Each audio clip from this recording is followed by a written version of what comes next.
Hi, Diana here with quiltcrafts.com, your place for notions. And today we are going to talk about rulers, and I'm going to show you how to make this quilt I have hanging on my design wall. I've already cut out all the pieces and I've put them up on my design wall, and of course it's nice, you know, if you have a space to put your design wall up. I did have a problem, you know, these here stuck pretty well on the wall, just to the flannel grid itself. But if you really want to make your stuff stick and not have a real problem with it, I suggest maybe go ahead and using some basting spray 505 and lightly spray it, then your stuff will stick.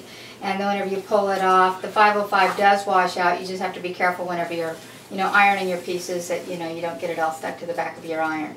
So anyway, they're already pre-cut and ready to go, but I'm going to show you how to cut the fabric out. And the ruler that we're talking about here is put out by Easy International. I do have them on my website.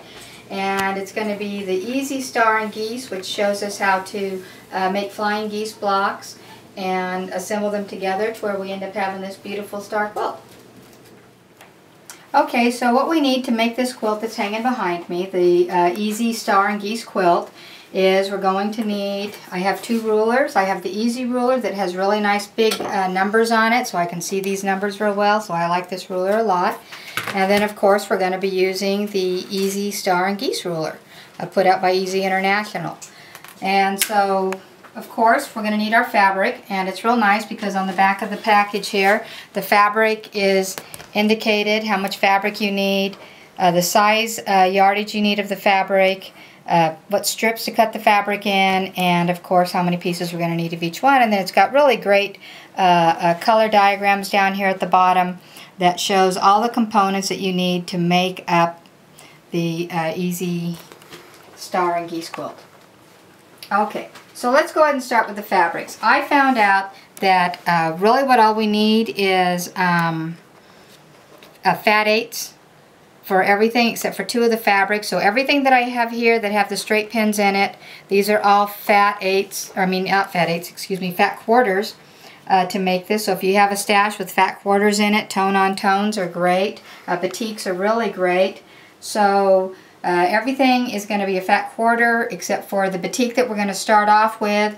They want you to have, let's see, they want you to have 1.5 yards of the batik, because batik is supposed to be in your blocks in the quilt, and then the batik is supposed to go around the quilt for a border, but I don't have enough of the batik, so I just had a fat quarter, and a fat quarter was all I needed to put the blocks that are inside the quilt, and I'll pick a different batik to go around the edge of the quilt. Okay, so we have our fat quarter on our pink, the blue one here. You're going to need 1/2 yard of this one, and then everything else we're going to need fat quarters. And then whenever you get to the stars here on the edges, these ones here I went with 2 different colors, so each one is a fat quarter, and that worked out fine for me. And then the very last one that we're going to have that's going to go around is the salmon color, and the salmon they want you to have 1.5 yards, because the salmon has to go all the way around the whole edge of your quilt, and that's going to tie the whole quilt together in the colors.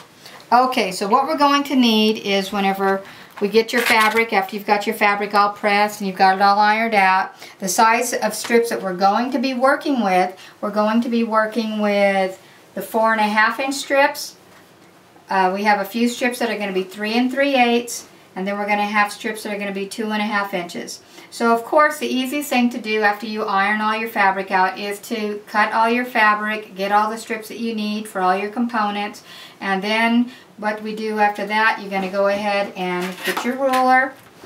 And the nice thing about the ruler here is that it has two pieces that you get out of this ruler. You're going to get what they call the side triangle, which is done with the blue lines here that are going this way, and then you have your center triangle, which are the pieces that are which is the red lines that go across here. And the example of the center triangles, all these ones that make up the points or the center pieces here, these are all center, what they consider center triangles. All these pieces are all considered center triangles, and then the one that we're going to use with the blue lines, it's going to go across this way, the side triangles. That's all the 90-degree triangles, the right triangles, that are these ones here, that are going to go around everything. So the only components that you have for this quilt is we're going to have squares, we're going to have our right triangle, which they call the side triangle, we have our center triangle, and that's all we need. So let's go ahead and I'll show you how the ruler works. So now I've got my strips are cut out, and I'm going to start with this piece here. This is a 4.5-inch piece of fabric, and what I need from this is I'm going to need some right triangles, the side triangles from this. So let's see, let me get my ruler laid down right here. Oops, wait, hold on there. Let me get it right here. So this is already cut 4.5 inches, and on the ruler it has a 4.5-inch marking on here.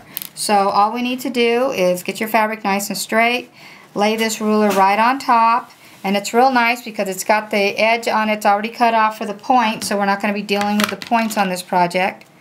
And let me get it lined up right. Then I'm going to cut that off. So that there is what we know as your side triangle. And let me go back and cut what I missed here. That's a side triangle. And then what we want to do is we're going to make our center triangle.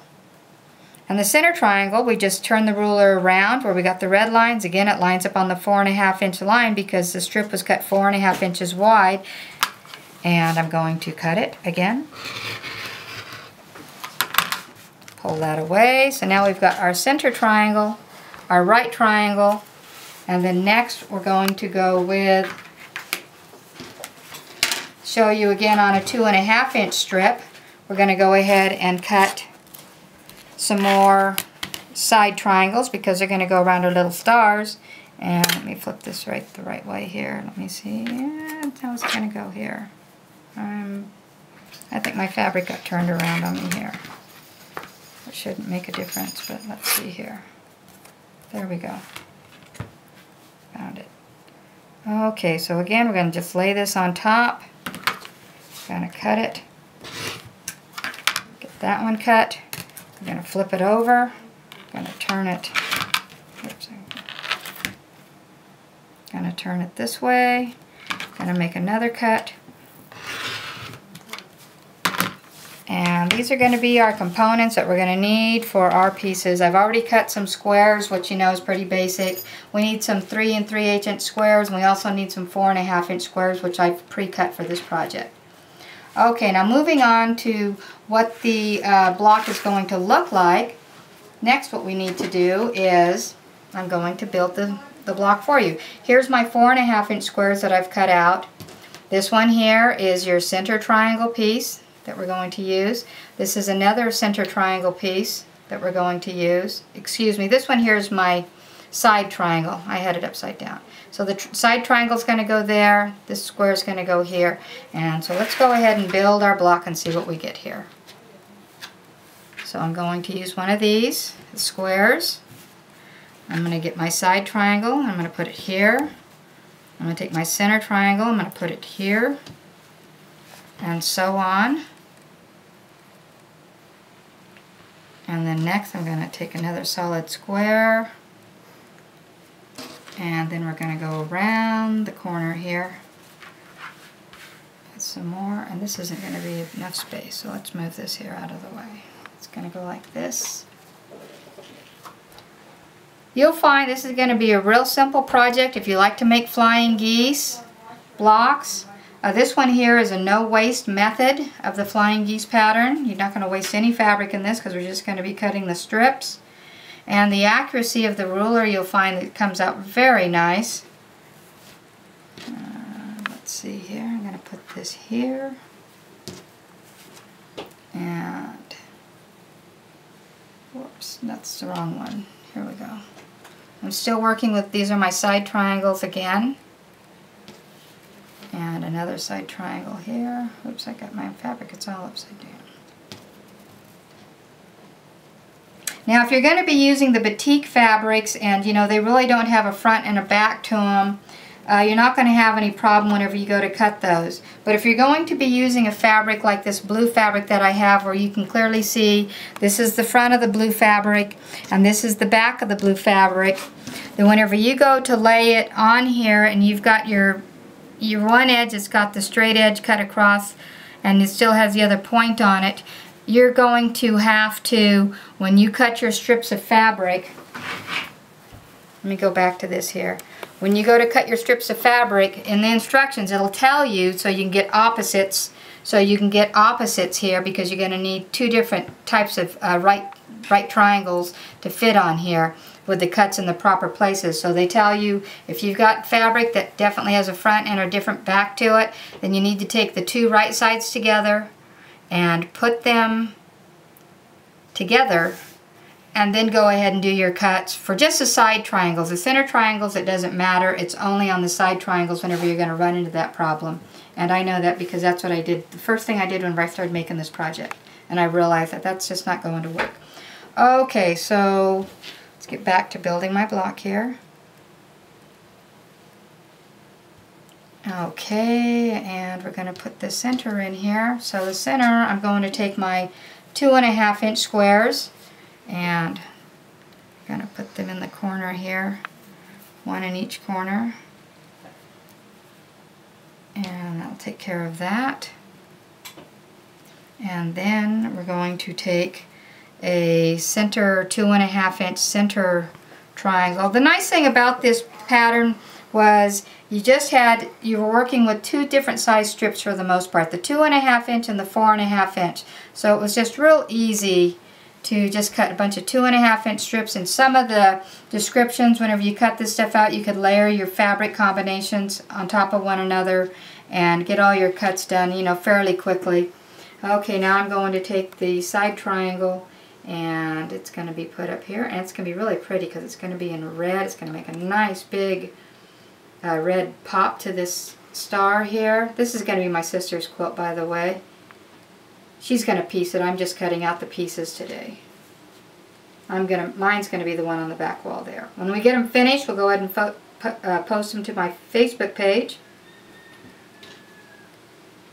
And it's going to be really pretty. And tone and tones are just perfect for this project, as you can see by the one that's behind me. The tone and tones are great. Batiks, you know, you guys all have a batik stash. And fat quarters, what could be better than that? Go through your stash, you can have it all done today. Okay, now I'm going to put my last piece on here. This here is the 3 3/8 inch square that they want you to cut out. So there's those. And she's going to be using this pretty gold here in the center. And these again are the side triangles. And there you have it. Okay, so what we learned today, we learned about the fabrics that we're going to use for our Easy Star and Geese quilt. We've learned what size strips that we're going to make, the 2.5 inch, the 4.5 inch, and a few 3 3/8 inch strips. And out of those strips, we learned that we were going to take, when we take our ruler, that we cut what we have our side triangle is going to be cut from one of them. Our center triangle is going to be cut from the other one. And then we're going to cut and make our squares. And those are the components that we needed to make our block today. So on my next video, because we can't finish the whole quilt in a day here, I'm going to show you how to complete the blocks, how we're going to sew them on the sewing machine, what kind of tips that I can probably help you with on making the blocks easier, and also to discuss how neat it is to have your points cut off of your triangles and how that makes it easier to assemble your blocks. So if you want to visit me on Facebook or on Twitter, the links are located in the description below the video. And please visit me at my website, www.quiltcrafts.com. And of course, I will have the Easy Star and Geese there on the front page to welcome everybody that saw my video today. And I wish you happy quilting and see you on my next video.